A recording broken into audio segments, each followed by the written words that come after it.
નહીં, હું નબળાઈ કરતાં બી એક વસ્તુ કહીશ કે મારી જિંદગીના સારા દિવસો, ખરાબ દિવસો, જ્યારે જ્યારે બી મને જરૂર લાગી ત્યારે મને મારી માએ બહુ હિંમત આપી છે, મારા પડખે ઊભી રહી છે. મેં મારી માને બહુ નજીકથી જોયેલી છે. નજીક દરેક દીકરાએ પોતાની માને જોયેલી હોય, પણ મેં એટલા માટે જોયેલી છે કે અમે જ્યારે સહિયારું કુટુંબ બધા રહેતા હતા ત્યારે મારા 5 ભાઈઓ હતા અને 5 ભાઈઓનું મોટું થતું એમ બધા પોતાની રાજી ખુશી ધીમે ધીમે ધીમે બધા અલગ અલગ રીતે રહેવા ચાલ્યા ગયા. એમાં મારા ફાધર અહીંયા શાહીબાગ આવ્યા મારા મમ્મીને લઈ. ત્યારે એવું હતું કે મારા ફાધર પાસે એટલી બધી ઇન્કમ નથી, એના તે કારણેથી અમે એ જ આવતા બધી વસ્તુ શકીએ.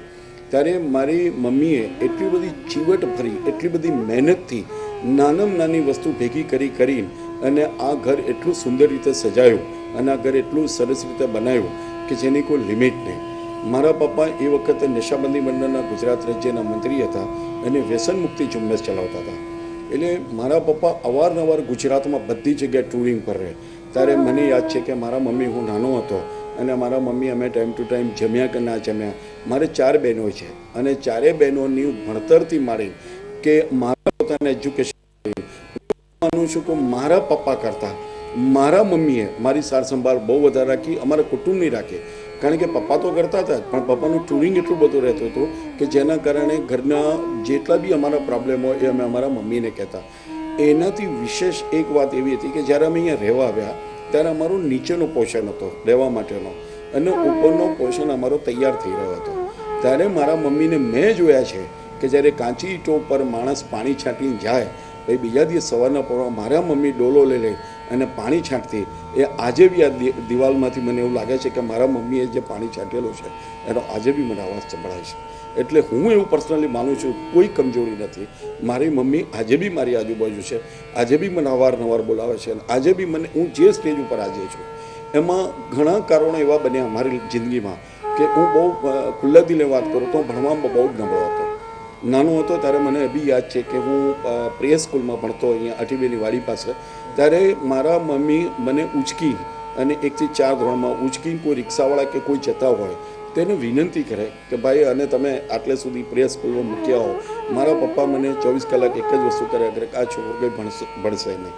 ત્યારે મારા મમ્મી એમ કહેતા હતા કે એને થોડી ભણવાની ચીડ છે પણ એને આપણે સમજાવશું તો એ ધીમે ધીમે બધું જ કરશે. અને મારા મમ્મી એ વખતે મને સાયકલ ઉપર કે પોતે આવી મને પ્રે સ્કૂલમાં મૂકી જાય. બન્યું એવું કે મારા પપ્પા બહુ શિસ્તવાળા હતા, બહુ ડિસિપ્લિનમાં માનનારા. એ એમ કે આ ટાઈમે ઘરમાં આવવાનું, આ ટાઈમે જમવા બેસવાનું, આ ટાઈમે કરવાનું. તો મને એવી યાદ છે કે જ્યારે હું નાનો હતો ને 2-3 વખત અમે બધા મિત્રો બેઠા હોઈએ રાત્રે અને સ્કૂલ લાઈનમાં એટલે કે 8મા 9મામાં કે જ્યારે હું થોડો ઘરે મોડો હોઉં તો મારા પપ્પા એટલા બધા સ્ટ્રીક કે નીચે તાળું મારી દે. ત્યારે એ વખતે મારા પપ્પા અત્યારે હાલ અને એ વખતે બી એ ધોતિયું પહેરતા. તે ધોતિયું જે રાત્રે સુકાય એ મારા મમ્મી લોબીમાં રાતને 1-1.5 વાગ્યા સુધી ઊભી રહે અને ક્યાં ઠંડીમાં કેવી રીતે ઊંઘશે એટલા માટે ધોતિયું ઉપરથી નીચે નાખતી કે થોડે લપેટીને સૂઈ જાય. જો એની પાસે ચાવી હોય તો ચાવી ચોક્કસ ખોલી નાખે પણ એને કદી એવું ના લાગવા દીધું. અને આખી રાત હું નીચે બેસી રહ્યો હોઉં કે જાગતો હોઉં તો મારી મમ્મી ઉપર સવાર સુધી લોબીમાં જાગતી હોય કે મારો સન ક્યારે ઉપર આવશે, ક્યારે ખાશે, એને રાત્રે ક્યાં ખાતું હશે. મારા પપ્પાનો મતલબ એ હતો કે આ જિંદગીમાં કંઈક બને, આ શિસ્ત ડિસિપ્લિન કહી શકે. હું એમ સમજતો હતો કે એટલા બધા કડક છે કે જેની કોઈ હદ નહીં. મારા મમ્મી ઘણી વખત મારા પપ્પાને કહે કે તમે હવે છોકરો 8મા 9માં આવ્યો છે તો એને મરાય નહીં તમારાથી, તમે બહુ તમને રસિક કિસ્સો કહું તો મારા ફાધરનું સૌથી મોટું હથિયાર હતું વેલણ. એ 1-2 વખતે વેલણ બી તૂટી ગયા મને મારતા મારતા. પણ એમનો પર્પસ એવો હતો કે કંઈક કરતાં ભણે અને એ પોતે જમાનાના BSc ગોલ્ડ મેડલિસ્ટ છે. અત્યારે મારા ફાધર એ અત્યારે 92 વર્ષની ઉંમરના છે. એટલે આપ સમજી શકો છો કે આજથી 25-30 વર્ષ પહેલાં એ જે એમની ઉંમર હશે 60 વર્ષે બી એમનો એક પર્પસ એવો હતો કે હું ભણું અને કંઈક આગળ આવું. પણ હું એવું માનું છું કે મા બી એ વખત મારી કોઈ કમજોરી નથી. મા બી એ મારું સ્ટ્રોંગ પાસું હતું કે મને એવું પોતાને લાગતું હતું કે જ્યારે હું ક્યાંય બી ફસાયો કે જ્યારે મને ક્યાંય પોતાને એવી લાગી કે મેં ભૂલ કરી છે. ઇવન મારી જે આખી સોસાયટી છે, મારો કોઈ એરિયા છે, એ બધા એક જ વસ્તુ કહેતા કે એટલો બધો તોફાની છોકરો છે કેવી રીતે કંટ્રોલ થશે. હું ભર બપોરે લોકોના બેલ દબાઈને એને ભાગી જતો. એ જ્યારે બધા ટોળા ઘરે ભેગા થાય અને પપ્પાને એને કમ્પ્લેન કરે તો પપ્પા એટલો બધા અપસેટ થઈ જાય કે તું આ શું માંડ્યું છે. ત્યારે મારા મમ્મી એકલી મારી ફેવર કરનાર હતી કે ના હવે તો છોકરો છે, ગમ્મત કરી, એણે કંઈ તમને હેરાન નથી કર્યા, પણ હવે નેક્સ્ટ ટાઈમ એ નહીં કરે. આવા એવા ઘણા પ્રસંગો છે કે જેમ મને એવું લાગે છે કે હું માને ત્યાં મારી ક્યાંય નબળાઈ નથી ગણતો, હું માને મારું સ્ટ્રોંગ પાસું ગણું છું. ત્યારે બી જ્યાં જ્યાં મારા કોઈ બી ઘરના પ્રસંગ બને છે તો મારી મા અચક ત્યાં હાજર હોય છે અને મને શક્તિ આપે છે કે છોકરાના બી લગ્ન થયા એ નો ડાઉટ અહીંયા હતી નહીં, હાજર નથી, પણ મારા પુત્રોના બી સંસ્કાર જુઓ તમે. અત્યારે મારા ઘરમાં બંને મારા સર નહીં ધોઈ જ્યારે ભગવાનને પગે લાગે એ પછી પહેલાં મારી માના ફોટાને પગે લાગે છે. એને પૌત્ર છે, એમની મા નથી, પૌત્ર છે, છતાં બી એને પગે લાગીને મારા સને દુકાનનું ઓપનિંગ કર્યું તો બી પહેલાં મારા મમ્મીના ફોટાને એને પગે લાગ્યો. મારા છોકરાની વહુએ બી પહેલાં મારી મમ્મીના ફોટાને પગે લાગી એને પછી જ એ લોકો દુકાન ચાલુ કરી. આજે બી હું નહીં ધોઈને જ્યારે બી નીકળું તો હું પહેલાં મારા માને પગે લાગું છું અને પછી ભગવાનના ફોટાને પગે લાગું. માફ કરજો, લોકો એવું કહેતા હશે કે પહેલાં ભગવાનને પછી મા, પણ હું એવું માની શકું છું કે જ્યારે જ્યારે મને જેણે મદદ કરી નો ભગવાન માના સ્વરૂપમાં છે, મને હું જાણું છું, મેં ભણેલો છું, એવું હશે, પણ શક્તિ તો મારી મા હતી. એ વખત મેં કોઈ ભગવાનને મારી આજુબાજુ ઊભેલા નહોતા જોયા કે એવું મને કહેતા નહોતા જોયા કે બેટા તું ડરીશ નહીં, તું આ કર, તું ક્રિકેટમાં આગળ જા, કે તારા પપ્પા ચીડાયા હોય તો એ વખત કોઈ ભગવાન મારી પાસે નહીં છે. આ હું માનું છું કે ભગવાન માના સ્વરૂપમાં હશે, પણ મને જન્મ તો મારી માએ આપ્યો, બચાવ્યો તો મારી માએ બચાવ્યો, જિંદગીમાં હું આગળ આવ્યો તો મારી માના કારણે આવ્યો. અત્યારે બી હું જ્યાં જે રીતે અત્યારે ઘરમાં રહી રહ્યો છું એની જે મારી ઘરની, અમારા આખી ઘરની એક રહેણીકરણી છે એ મારી માએ જે તૈયાર કરેલી રહેણીકરણી છે, આ એ જ છે. જ્યારે મારા છોકરાની વહુ આવી, મારા પત્નીએ કીધું કે ભાઈ મારવાડી સમાજમાંથી આવી છે, આપ જાણો છો કે મારવાડી સમાજમાં કેટલો બધા પાબંદી હોય છે. તો મેં એને ચોખ્ખું કીધું, કારણ કે એ જ્યારે હું વાક્ય બોલતો હતો ને ત્યારે મારી મને માં દેખાતી હતી. મેં એને કીધું કે કોઈ જરૂર નથી, તું પંજાબી ડ્રેસ પહેરજે, માથે ઘૂંટો તાણવાની જરૂર નથી, મારવાડી સમાજમાં ઘૂંટો તાણે. મેં કીધું તારે ઘૂંટો બી તાણવાની જરૂર નથી, તું મારી છોકરી છે એ જ રીતે તારે મારા ઘરમાં રહેવાનું. આ જે બધી વસ્તુઓ બનતી આવે છે ને, જે થતી જાય છે ને, એમાં કોઈક ભાગરૂપે કોઈક જગ્યાએ એ મારી માં છે, એ માની શક્તિ છે. અને જો માની શક્તિ ના હોય તો હું કશું જ ન કરી શકું. અને માની શક્તિથી જ બધું થયું. અત્યારે મારી જે ચારેય બહેનો છે, ચારેય બહેનો જ્યાં જ્યાં એમના લગ્ન કરાયેલા છે, મારી માનસો નહીં, મારા મમ્મી જોઈ નતા શકતા, એટલે મારી પત્નીને એમ કે તું મને આ જગ્યાએ ફોન જોડીને આપ. એટલે મારી પત્ની એમને ફોન જોડીને આપે ને મારે મમ્મી જ્યારે વાત કરે ત્યારે એમની એ તો ખબર ન હોય કે આજુબાજુ કોણ ઊભું છે. તો આપ સમજી શકો છો કે મારી પત્ની એના માટે તો એક ભલે એની છોકરી માને પણ એ પારકા ઘરેથી આવેલી છે, છતાં બી એટલા ખુલ્લા દિલે વાતચીત કરે કે એના કોઈ શબ્દોમાં ક્યાંય બી કોઈ જાતનો સ્વાર્થ નહોતો છોકરી સાથે વાત કરવાનો. નહીં તો આ દુનિયામાં વહુ ઊભી હોય તો સાસુ જ્યારે પોતાની છોકરી સાથે વાતચીત કરે તો આપ સમજી શકો છો કે એને કેટલા બધા માનસિક ટેન્શન હોય છે. પણ હવે એણે કશું જ ના કર્યું અને એનો મોટો ફાયદો મને એ થયો, મોટો ફાયદો મારી માનો કે જ્યારે મારી માં એક્સપાયર થઈ ગઈ તો આજે બી મારી બહેનો એમ જ કહે છે કે આજે બી અમારી મમ્મી આ ઘરમાં છે તારી પત્નીના સ્વરૂપમાં. કારણ કે જે રીતે તારી મમ્મી અમને રાખતી હતી, અમારી મમ્મી અમને રાખતી હતી, એ જ રીતે તારી પત્ની આજે અમારા માના સ્વરૂપે અમને જ રાખે છે. એ એટલું જ ટેન્શન કરે છે. મારા પપ્પા જ્યારે બહારગામ જતા ત્યારે રાત્રે એમને કાયમ મોડું થતો. તો હું ઘણી વખત કહેતો કે તું જમવા બેસી જાય ને, તું કેમ જમી નથી? તે કે હું નહીં જમું કે જ્યાં સુધી એ નહીં આવે. હવે તમે વિચાર કરો કે બહારગામથી માણસ આવતા એને ટાઈમ લાગે, પણ મેં એને જોયેલું છે કે એ ટેબલ ઉપર જ્યાં મારા પપ્પા બેસતા હતા જમવા માટે એની બાજુની જ ખુરશી નાખીને બેસે કે જ્યાં સુધી મારા પપ્પા ના હોય ત્યાં સુધી એ જમે નહીં. જ્યારે બીમાર પડે ને તો એ જોઈ નથી શકતી, એટલે એને ખબર નથી કે કેટલો તાવ ચડ્યો, કેટલા ડૉક્ટરને તમે બોલાય મારા પપ્પા માટે. તો એ કાયમ અમને બધાને જેને તેનો હાથ પકડીને પૂછે ભાઈ ડૉક્ટર શું કહીને ગયો, ડૉક્ટર શું કહીને ગયો. હવે તમે વિચાર કરો એક માં પથારીમાં સૂતી 9 વર્ષથી એને તમે કેવી રીતે સમજાવી શકો? પણ કુદરત જુઓ કે અમે બધા માદા સાજા થયા, મારા પપ્પા બી ઘણા માદા સાજા થયા, પણ અમે બધાને મૂકીને પહેલાં એ ચાલી ગઈ. અને કાયમ કહેતી મારા પપ્પાને એ વાક્ય મને એટલું સોનેરી વાક્ય લાગે છે કે હું મારી જિંદગીમાં મારા દિવાલ પર મેં મારા બંને દિવાલ પર કોતરેલું છે કે ભગવાન કરે જ્યારે બી હું જઉં ને તો તમારા કરતાં પહેલે હું જાઉં. કારણ કે તમારે કોઈ દિવસ તમારે કોઈની પાસે હાથ લાંબો ના કરવો પડે. તમે કોઈને એવું ના કહી શકો કે હું તમને કોઈ દિવસ જિંદગીમાં પાછળથી કોઈ એવો પ્રસંગ બને તો તમને દુઃખી ના જોઈ શકું. એટલે હું તો ભગવાનને વિનંતી કરું છું કે તમે રહેજો, પહેલાં હું જઈશ. અને ખરેખર એણે એવું કર્યું. જ્યારે એના મરણનો દિવસ હતો, મને દિવસ એવી રીતે માટે કહી શકાય કે સવારથી થોડી બીમાર હતી અને આવી રીતે અવારનવાર કેટલી વખત બીમાર હતી. એટલે 2-3 વખત અમે હોસ્પિટલમાં અમે એડમિટ બી કરેલા. તો મને એણે એમ કીધું કે ભાઈ તું આજ ક્યાંય બહાર ના જઈશ. મને બહુ અચંબો લાગ્યો. મેં કીધું કાયમ એટલે મેં હસતા કીધું કે ભાઈ તારું તો કાયમનું છે, તું કાયમ બીમાર થાય છે, તને આવું થાય છે કે ના ભાઈ આજે મને જે થાય છે ને એ જુદું જ થાય છે. હવે આપ ઘણા એવું માનતા હશે કે શું કંઈ જાદુ થયું, ખબર પડી ગઈ કે હું મરી જવાની છું. પણ જ્યારે જમીને બેઠા થયા ત્યારે હું એમની પાસે ગયો. મેં કહ્યું ખરેખર તને શું થાય? તું મને કે મારા બહુ અગત્યના કામ છે કે હું ખરેખર એવું બની શકે તું આવીશ તારું નહીં હોઉં કે. હવે તમે વિચાર કરી જુઓ કે મને એવું લાગે છે કે આવું કેવી રીતે બની શકે.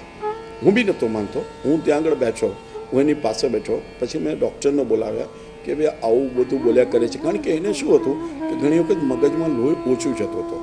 એ ઓછું જવાના કારણે ઘણી વખત વિચારોમાં ચડી જતી.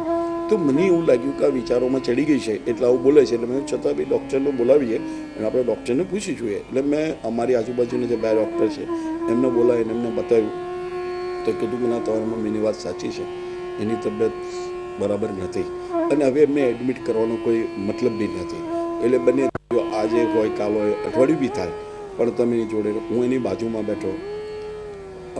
તમે માનશો નહીં, બહુ સત્ય હકીકત છે કે એણે મારા હાથમાં હાથ આપ્યો. મને કે ભાઈ હું જોઉં છું. એટલે કહેવત છે ને કે શરીર ગરમ હોય ત્યાં સુધી તમે કહી ના શકો કે આ વ્યક્તિ જાય છે. તમે કશું ના કહી શકો. ધીમે ધીમે એનું શરીર ઠંડુ પડવા માંડ્યું. મારા પપ્પા મારી બાજુ બેઠા હતા. મેં એમને કીધું કે મમ્મી જઈ રહી છે. મને કે ના એવું નથી, એને ઘણી વખત આવી રીતે થઈ જાય છે એટલે હવે ઇન્જેક્શનને કે કંઈક આપશો, એડમિટ તો નહીં કરે પણ ઇન્જેક્શનને આપીએ તો કંઈ સારું થઈ જશે. મેં કહું 100% જાય છે. અને તમે માનશો નહીં કે મરનાર વ્યક્તિ તો મને એક લાઈન બતાવો. મર્યા પછી ઘણા ગંગાજળ રેડ્યું હશે ગળામાં, પણ જીવતા જણે ગંગાજળ પીતું હોય. એટલો નસીબદાર છું કે મારા હાથથી મને કે ભાઈ તું ગંગાજળ મનાવ. મેં કહું ના ના તું હજી છું, તું જવા નથી આવતો 3-4 વખત હોય તો હું તને કહું મારું માન, હું જઈ રહી છું. હાથ ઠંડુ પડતી હતી. મેં એના મોઢામાં ગંગાજળ નાખ્યું. મેં ખાલી મસ્કરીમાં નાખ્યું. મને ખબર નથી આ ખરેખર જઈ રહી છે. તો મેં કહેવા તો મેં એને ગંગાજળ જેવું ગણ્યું. મેં એની હેડકી બી જોઈ. એને ગંગાજળ પીતું. પછી મેં મારા પપ્પાને કીધું એકદમ ઠંડુ પડતું જાય છે. મારા પપ્પાએ જેવું એનો હાથમાં હાથ પકડ્યો. એની 5 મિનિટ પછી મારી વાત કાયમથી છોડી જતી.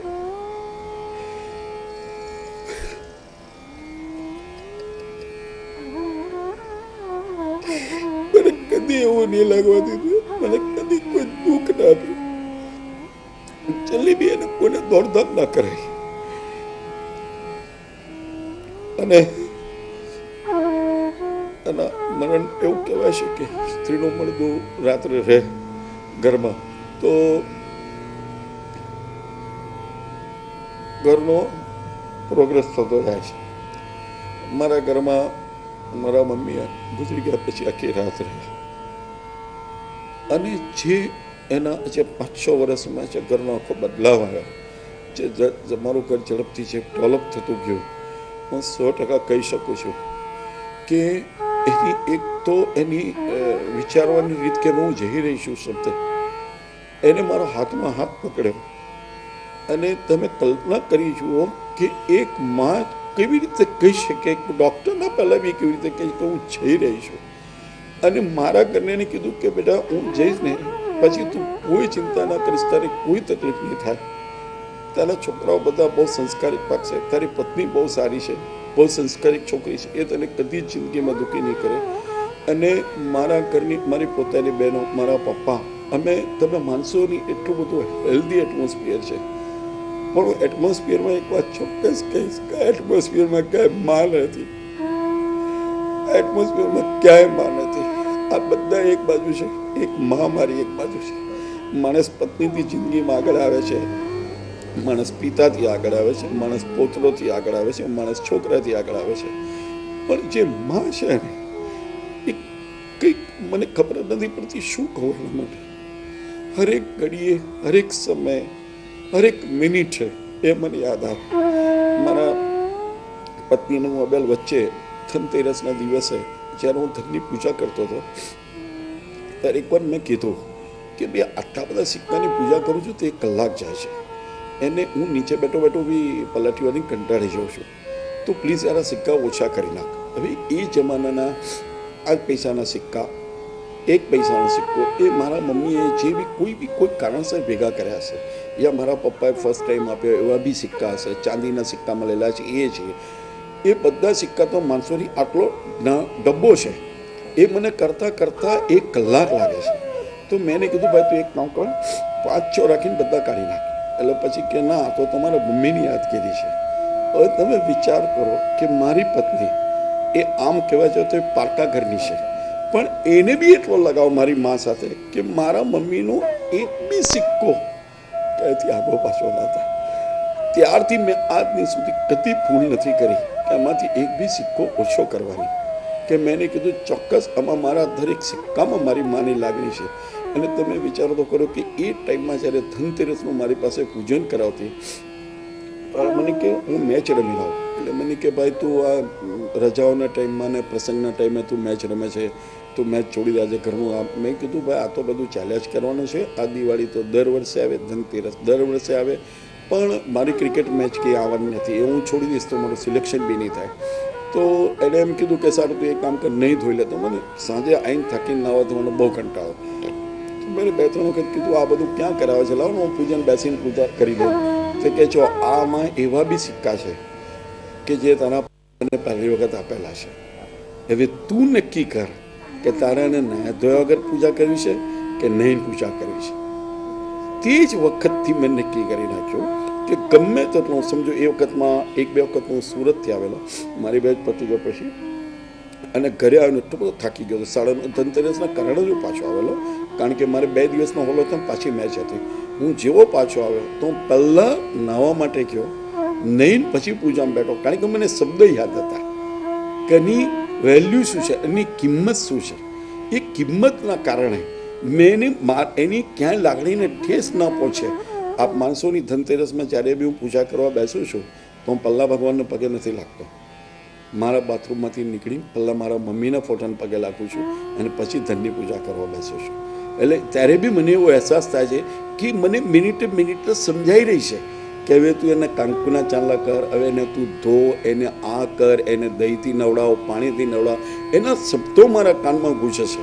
અને મારે જ્યારે મારી પત્ની બોલતી હોય કે હવે તમે આ કરો તે કરો, તો ખરેખર મને એક ટાઈમ એવો લાગે છે કે અત્યારે મારી માં, જે મેં આપણે પ્રથમમાં જ કીધું કે અહીંયા બી હશે, આ જ રૂમમાં હશે, એવી રીતે એ વખતે બી એની પાસેથી જ બોલાવતી હશે કે હવે તું આ કરાવો, એની પાસે આ કરાવો. તો હું એવું માનું છું કે માં મારી ગુજરી ગઈ છે એ બહુ ચોખ્ખી દીવા જેવી વાત છે. પણ એક વસ્તુ જો માણસ મનથી એકવાર નક્કી કરે કે શક્તિ એની બાજુ છે, અને ઘણી વસ્તુ જે તમારા કીધા કર્યા વગર થઈ જતી હોય તો તમારે ચોક્કસ એમાં સમજવાનું કે કોઈ શક્તિ છે. અને એ શક્તિ એ જ હોઈ શકે કે જેણે તમને જન્મ આપ્યો, જેણે તમને નાનાથી મોટા કર્યા. આજે તમે વિચાર કરો કે જે સ્ત્રી જ્યારે લગ્ન કરીને અહીંયા આગળ આવી અને એને એવું જોયું હશે કે 4 છોકરીઓ 1 છોકરો, એટલે હું તો સૌથી લાડકો, કે 4 બહેનો ઉપર હું હતો એટલે સૌથી લાડકો. તો છતાં બી એને મારા પપ્પા આટલા બધા ચીડાય, ગમે તેવું થાય, એને મને કીધું તારે જે કરવું એ કર. એટલે કોઈ માનતું હોય કે હું મારી જિંદગીમાં મારી રીતે હું આગળ આવ્યો, તો મેં જેમ આપણે પ્રથમ કીધું તો અત્યાર સુધી ક્રિકેટમાં ગયો જ ના હોય, કોચ બી ના બન્યો, લેડીઝ ક્રિકેટમાં બી ના ગયો, પણ મારી માની શક્તિ મારી સાથે હતી. મને મારી માએ જ કીધું કે તું ચાલુ રાખ, કશું થવાનું નથી. મારી 4 બહેનોને પરણાવું આ જમાનામાં, એ મારી માએ, તમે એક વિચાર તો કરો કે કોઈ દિવસ કુટુંબમાં એને કોઈને કીધું નથી કે મારે આ વસ્તુની જરૂર છે. અને 4 બહેનો બહુ સારી રીતે સારા ઘેર એને પરણાવી. આજે બી મારા મમ્મી, મને એવું લાગે છે કે જ્યારે 4 બહેનોમાંથી એમના ઘરમાં કંઈક થતું હશે, કોઈ જગ્યાએ પ્રોબ્લેમ બી હશે, કોઈક જગ્યાએ થોડું ચળબળ થતું હશે, પણ જે મારા માના સંસ્કાર છે એ પ્રમાણે હું 100% કહી શકું કે એને જિંદગીમાં ક્યાંય દુઃખી નહીં થાય.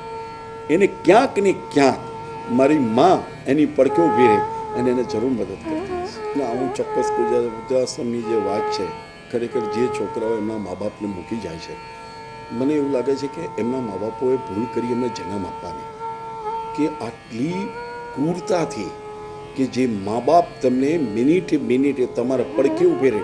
એમ કહેવાય છે ને કે તમે માં ભીનામાં શું છે, તમને કોરામાં શું વાડે, એવું તમે ઘણી વખત સાંભળ્યું છે. પણ જ્યારે મારો સન આવ્યો, મારા બે બાબા જન્મ્યા અને મેં જોયું કે મારી પત્ની ઘણી વખતે પોતે કઈ પરિસ્થિતિમાં સૂઈ જાય છે અને છોકરાને કેવી રીતે સુવાડે છે, ત્યારે મને એવું લાગ્યું કઈ ટાઈપના છોકરા હશે કે જે પોતાની માને આટલી ક્રૂરતાથી જઈને મૂકી આવતા હશે. અને મને એવું લાગે છે કે કમી એ લોકોના મામાં નહીં હોય, કમી છોકરામાં નહીં હોય, પણ જે નવી પેઢી પડીને ઘરમાં આવે છે એમાં ક્યાંક કોઈ કમી છે, જેના કારણે છોકરાઓ એક જ સાઈડનું વિચારે છે કે મારી પત્નીને શું દુઃખ પડ્યું, એને દુઃખ મારા માના કારણે પડ્યું. માણસ એમ કહે છે કે મારી પાસે પૈસા નથી, હું મારું માનું પૂરું નથી કરી શકતો, એટલા માટે એનું વૃદ્ધાશ્રમમાં મૂકી આવું, યા મારા ઘરમાં કંઈ ઝઘડો થયો એટલા માટે હું માને આ બધી જ બનાવટ છે. હું તો એવું સ્પષ્ટપણે માનું છું કે આ વૃદ્ધાશ્રમો કરતાં એક સ્ટ્રોંગ કાયદો બનાવવો જોઈએ અને આવા જે લોકો છે